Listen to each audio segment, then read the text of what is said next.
Fox Sports Studios. We are covering all our teams in the world of sports.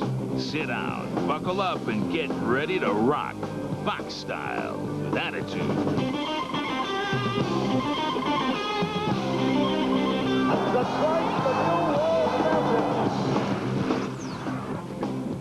The Lions looking for win number 1 as Charlie Batch refuses to let the Lions lose, I think. But apparently the Lions defense has no such resolve. They roll over in the final minute to give the Titans the victory. Oh, and the wings are so hot. The ice is starting to smoke, and last night it got even better for them. They welcome back Uwe Crew. Good evening. This is your Detroit Sports Report. Hello, everyone. The weekend is almost over, but no weekend is complete without the Detroit Sports Report. Gaard and Angie at the desk, bringing it to you. Yeah, for all of your high school football fans, we have the playoff pairings that were announced today, and in the ticker at the bottom of the screen, we will bring them all to you when your team pops up and who they're going to play. All right, but we began with the Lions, who break our hearts again. Charlie Batch looks good. The Lions stage a miraculous comeback, but they managed to rip defeat from the jaws of victory to remain winless in the 2001 season. Oh, the Lions are still perfectly miserable. Today at home against Tennessee, the Lions dropped another one, this time in the final 5 seconds. The good news, though, Charlie Batch, well, he just keeps getting better, but they still can't find a W. Now 0-5. It is their worst start since 1989. Let's head to the Silverdome. There's Marty Morningwig, and he just must be hating it right now. Second quarter, Steve McNair with a fake handoff. Chris Claiborne, though, with the pick right here, and that was good. His second career pick, because the very next play, watch Charlie Batch. He'll go straight back, roll right a little bit, and then he finds Johnny Morton for the score, 18-yarder, 7-6 Lions. Same quarter. Batch this time finds the other hot guy, Jermaine Crowell, for the 46-yarder, right on the money. 14-6 Lions, but wait a second. Here comes some ugliness. Hanson's 42-yard field goal attempt is blocked and is recovered by Donald Mitchell, and watch Mitchell motor. 69 yards the opposite way, and all of a sudden the Titans have the lead, 17-14, Angie. That two-point conversion helps. Fourth quarter now, 3rd and 3. Batch to Johnny Morton.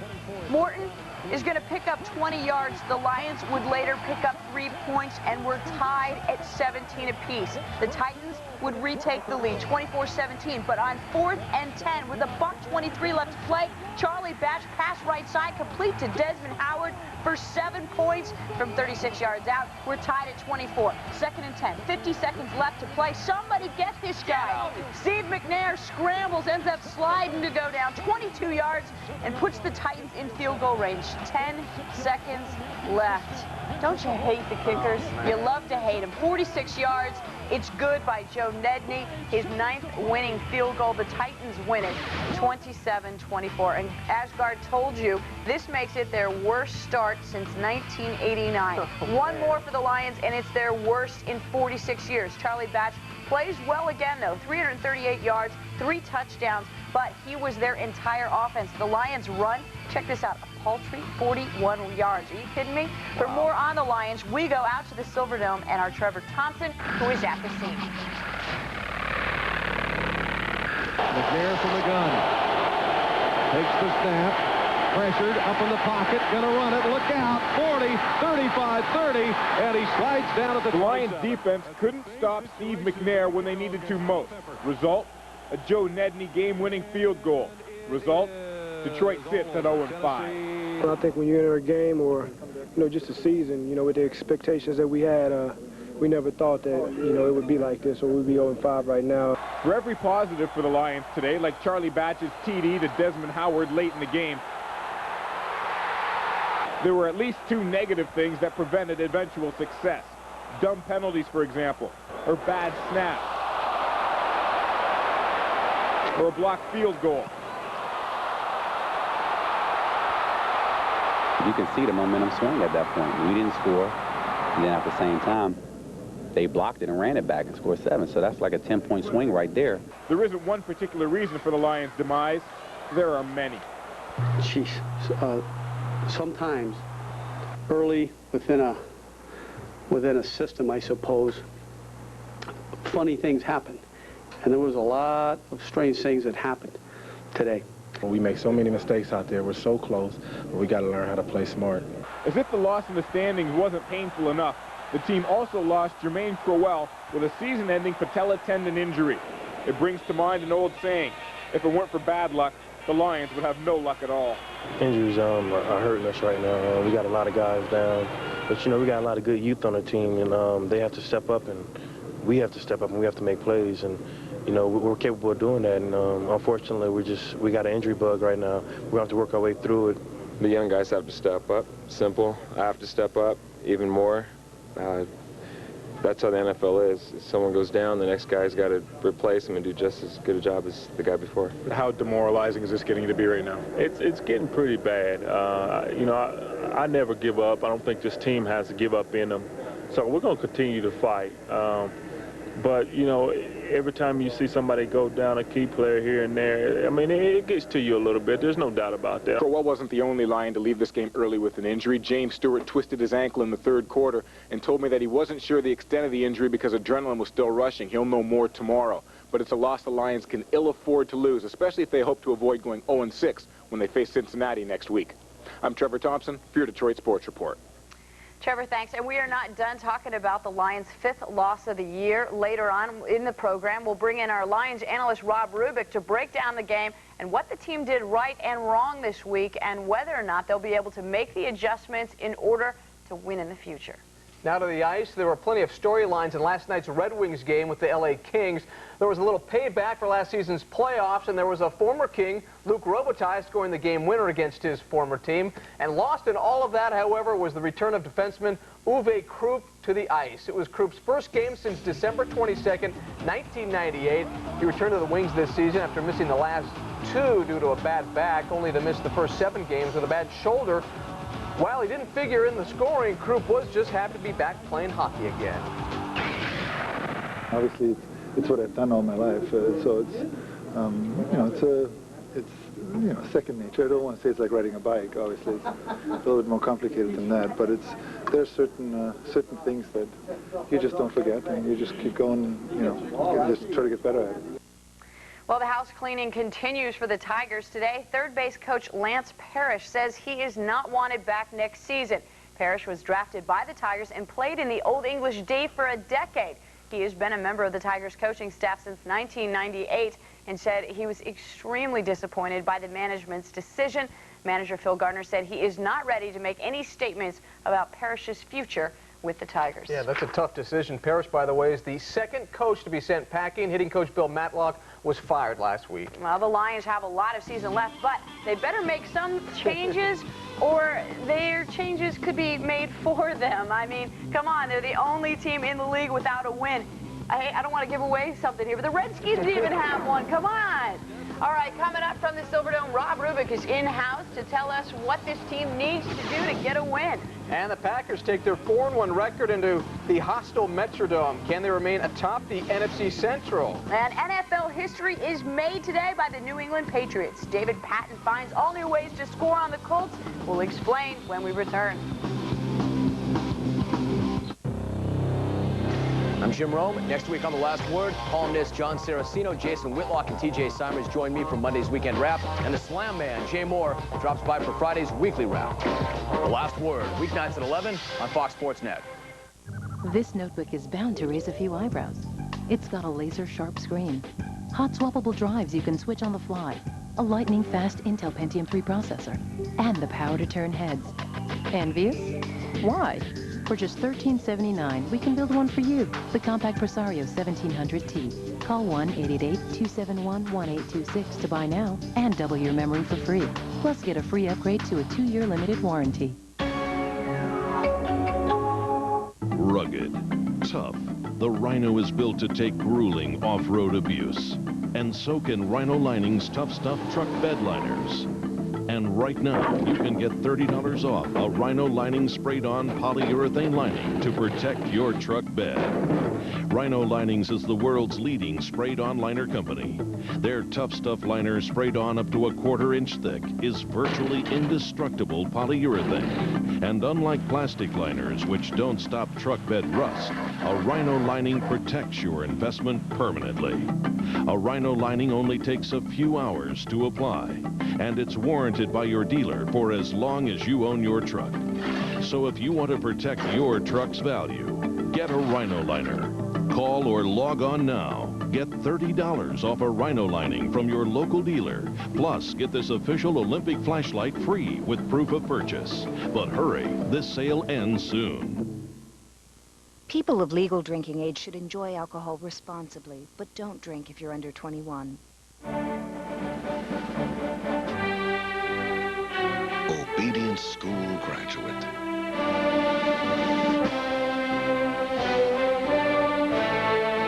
Valedictorian.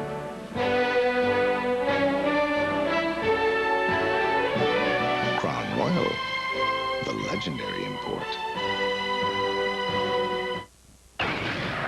It's the Packers and the Vikings. Second quarter, no score. Dante Culpepper back to pass, and he finds Chris Carter right on the nose right there. Good for 43 yards and a touchdown. Vikings up quickly, 7-zip. Second quarter, Brett Favre.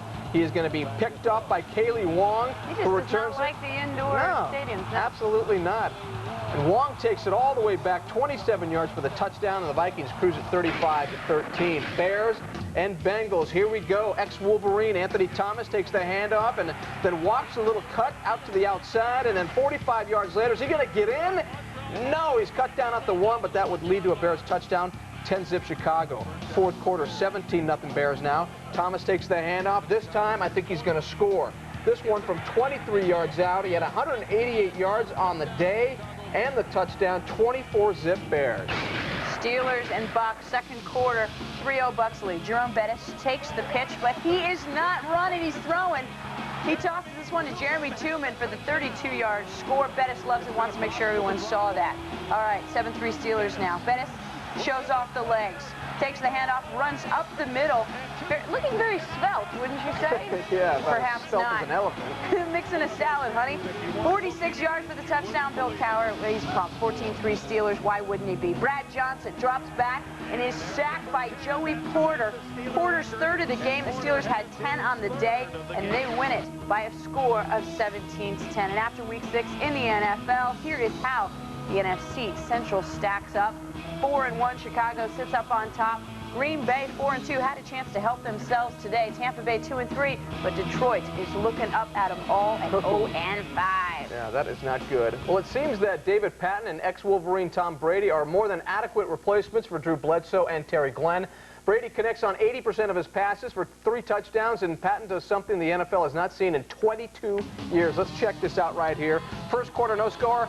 Antoine Smith gets the handoff, reverses it to David Patton, and then watch him go. 29 yards, gets to the outside, and the Pats are up 7-0.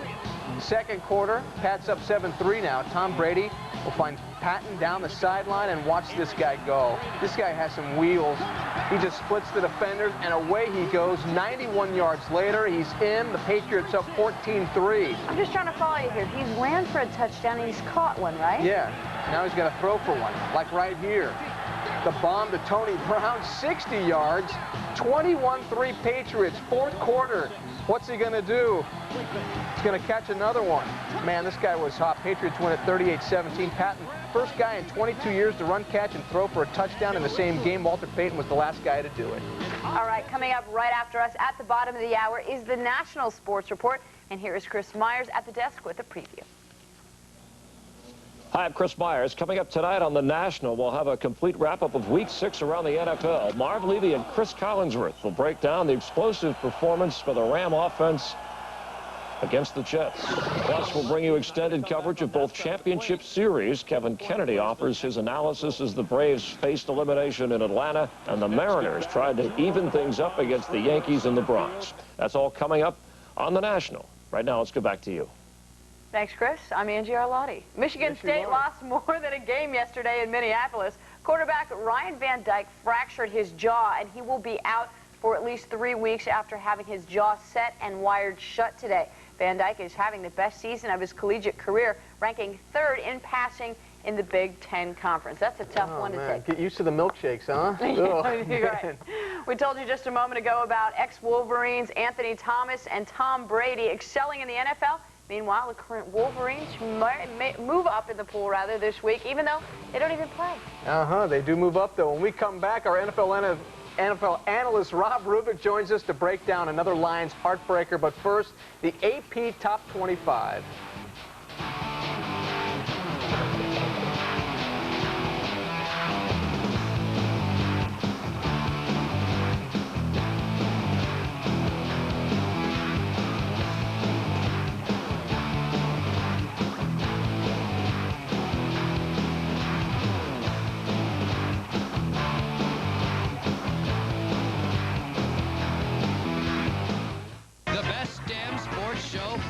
Sports comedy, commentary, updated scores and highlights. The best damn sports show, period. Weeknights at 7:30 and 11:30.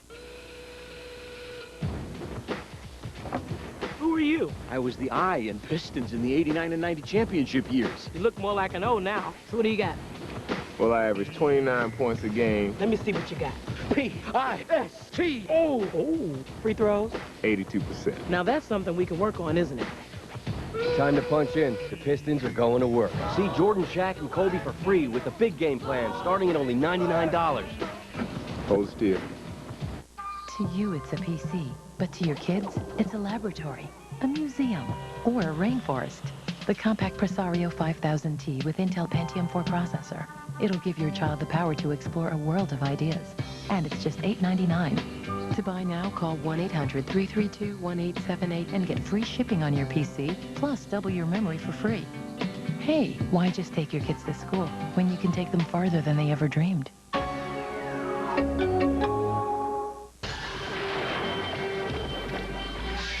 The Pistons look to spoil Memphis's party. Jerry Stackhouse is back to light up the scoreboard, and he's ready to lead Detroit back to contention. The Grizzlies have moved to Memphis and now boast an exciting lineup that could shock the NBA. Hoops are back. Let's get it on.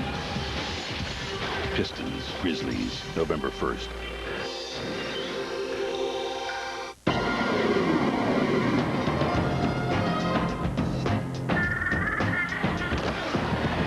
Title contenders make their run. Colorado fights to stay in the Big 12 title hunt when they square off with Oklahoma State. The Huskies battle for a bowl bid in a Pac-10 showdown. Washington faces Arizona State. College Football Saturday on Fox Sports Net, presented by Kyocera. You're watching Fox Sports Net. Here we go. It's the Panthers and the Redskins. Tony Banks will find a wide-open Ron Gardner. How did he get so wide open? 87 yards. He is in. The Redskins tied at 14. Banks was pretty pumped up. With 41 seconds to go in regulation, Brett Conway's kick. They can win it here, but oh no. So overtime we go. But in OT, the Redskins come through, and so does Banks. He finds Gardner, who makes the diving catch. Watch this catch. This is just sweet. Oh, that's nice. Nobody touches him. Get him. And he's in for the score. Redskins win it in OT, 20-14. They're now 1-5. And with that win, it leaves the Lions as the only NFL team without a victory in the NFL. The Washington Redskins are able to pull out that win over Carolina. Here are the teams with the worst records in the NFL, and the Lions lead the pack, kind of, at 0-6. Well, the Lions were just over a minute away from their first win of the season this afternoon, but once again, they give up the big play, which seals their fate. For more on today's gut-wrenching loss, we turn to our NFL analyst, Rob Rubik. Rob? Thanks, Angie. And you're absolutely right. It seems like no matter how hard the Lions try, they consistently shoot themselves in the foot. There were some positives, including the play of Charlie Batch. But for every bright spot, there was a glaring mistake that went along with it. Let's take a look at what I'm talking about. The first Lions touchdown was the perfect play call for the defensive coverage of the Titans. Crowell, isolated at the top of the screen, is going to have man-to-man coverage against the rookie Dyson.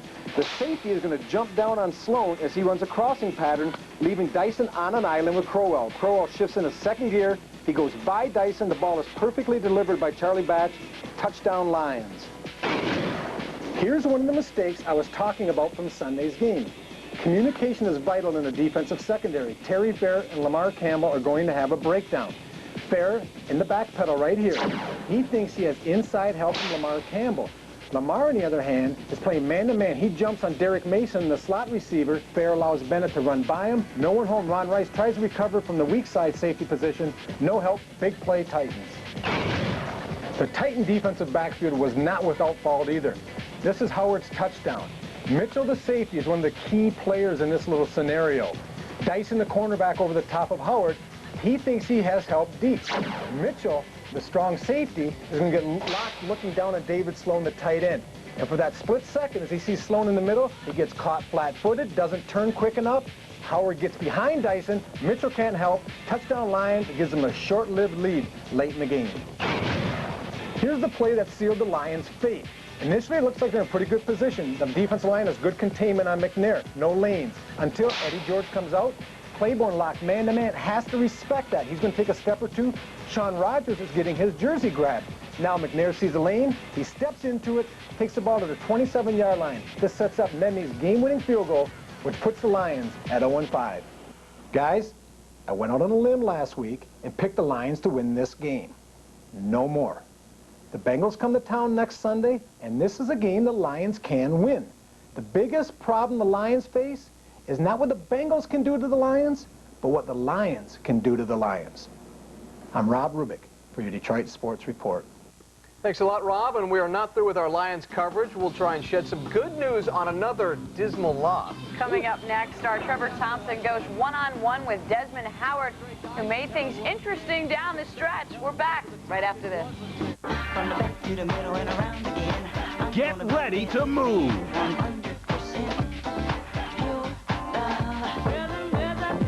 It's time to submit to the rhythm with Pulse. 2 CDs or 2 cassettes of non-stop throbbing energy.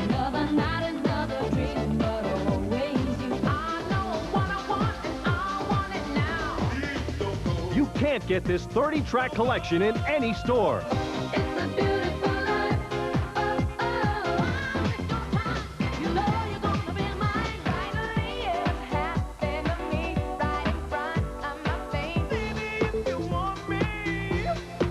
You can order this collection online at MusicSpace.com.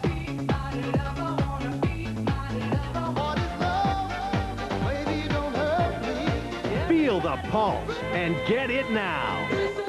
To order, call the number on your screen or log on to MusicSpace.com. The bow. Resistance becomes strength. Becomes power. The power to change and reshape your entire body. This is Bowflex, an entire gem-in-one easy-to-use machine. So powerful, it delivers over 60 health club quality exercises with up to 410 pounds of resistance in any room in your home. Strength training with Bowflex is so effective that we guarantee you'll get the results you want in 6 weeks or less. One simple workout. 20 minutes a day, 3 days a week. Bowflex is real. The results are real. And you can own one with no money down and payments as low as $33 per month. Call right now for a free video and brochure. Bowflex, the power is yours.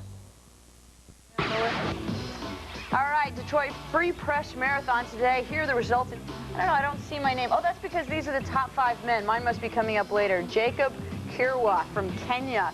It comes in first with a time of 2 hours, 17 minutes, and 49 seconds. Blake McDowell rather, rounds out the top 5 from White House, Ohio. And as far as the women, wait a minute. Where am I on that, too? All right, maybe I didn't run today. Maria Higgins you were 259, Colorado. though. Yeah, 259. I'm just out of the top 5. You were number 6, I think. All right. Yeah, okay. Let's move on in this show. Today and the waning minutes of Desmond Howard, he got behind the Titan defense, you got me all messed up, and I'm trying to read this thing right here because I knew you're a great runner. Okay, well, you know Desmond Howard. Well, he caught his first touchdown pass since 1995. Too bad it did not contribute to a Lions win. Instead, another heartbreaking loss. Our Trevor Thompson caught up with the kick returner, the extraordinaire, and now receiving one on. Well, the Lions had seemingly snatched victory from the jaws of defeat today when Desmond Howard grabbed a touchdown in the end zone, but Des, it wasn't meant to be. Can you talk about the range of emotions from your touchdown to watching Tennessee kick it through the uprights, and it's an 0-5 start for you guys? It was a huge downing, Brooke. I think that, everyone thought the momentum swung to our side once that catch was made. And, we were actually preparing for overtime at that point. We were going to go overtime to win this game. But, McNair had a huge run. And as you're sitting on the bench and you watch the quarterback scrambling, and he has such a huge run, you know that he's putting them in field goal range now. And all you can do is hope that the field goal kicker misses it. When you talk about big plays, you have to talk about not only the touchdown, but you broke up returns for 46 and 59 yards today. Talk about that aspect of the game and how it gives these guys a boost and how it gives yourself a boost as far as contributing here. Oh, yeah, it definitely gives us a boost. Anytime you have the special teams make a huge play like that, it charges up the offense and it gets the defense riled up too. So, it's such an emotional swing. You can't really even measure it. Charlie uses you today to get that big touchdown as a receiver. Now Jermaine's gone down. Do you expect to be used in that role a little bit more? Well, it's possible. We don't know how much more because, I'm an important part to the return game, too. I don't know how much we want to shake that up. And we have to see what moves are going to be made. We lost two huge receivers this week, Herman and Jermaine, so we don't know which route they're going to go. Along with the 0-5 start and those types of injuries, how demoralizing is this season turning out to be?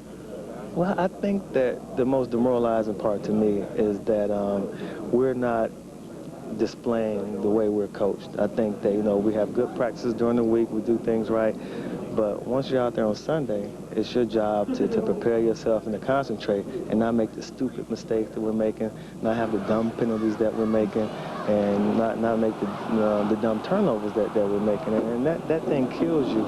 And that's what's, to me, the most disappointing part. The coaches are in the back. All they can do is call the plays. We have to take it upon our own individual selves to do our job right. Guys, thanks. You see how Desmond had the coordination, with the hat and it was good. All right, we'll be right back with NASCAR and a big win for the Earnhardt family. Stay right there.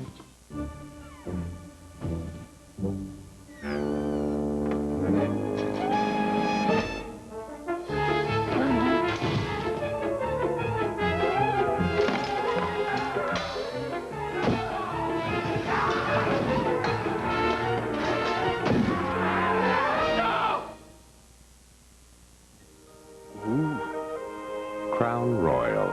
Yes, it's that smooth. To you, it's a PC, but to your kids, it's a laboratory, a museum, or a rainforest. The compact Presario 5000T with Intel Pentium 4 processor. It'll give your child the power to explore a world of ideas. And it's just $8.99. To buy now, call 1-800-332-1878 and get free shipping on your PC, plus double your memory for free. Hey, why just take your kids to school when you can take them farther than they ever dreamed? Rugged, tough, the Rhino is built to take grueling off-road abuse. And so can Rhino Lining's Tough Stuff truck bed liners. And right now, you can get $30 off a Rhino Lining sprayed-on polyurethane lining to protect your truck bed. Rhino Linings is the world's leading sprayed-on liner company. Their Tough Stuff liner, sprayed on up to a 1/4 inch thick, is virtually indestructible polyurethane. And unlike plastic liners, which don't stop truck bed rust, a Rhino Lining protects your investment permanently. A Rhino Lining only takes a few hours to apply, and it's warranted by your dealer for as long as you own your truck. So if you want to protect your truck's value, get a Rhino Liner. Call or log on now. Get $30 off a Rhino Lining from your local dealer. Plus, get this official Olympic flashlight free with proof of purchase. But hurry, this sale ends soon. You're watching Fox Sports Net. And before we go, the EA Sports 500 lap 168, Bobby Hamilton in front of Dale Earnhardt Jr. for the lead, but Earnhardt Jr. would pull ahead. Earnhardt Jr. would lead for 67 and 188 total laps. Last lap, Bobby Labonte cuts off Hamilton and then rolls over right there into the sidewall, starting a big old wreck. But everybody would be okay, and that is good news. 3 cars ahead toward the finish line. Tony Stewart and Jeff Burton chase Earnhardt Jr. to the finish line, but Earnhardt Jr. will take it, and Earnhardt Jr. will celebrate the victory. That is a good one. Good job for the Earnhardt family. Exactly. All right, we're out of time. For Gaard, I'm Angie. Thanks so much for joining us. The National is next. Good night.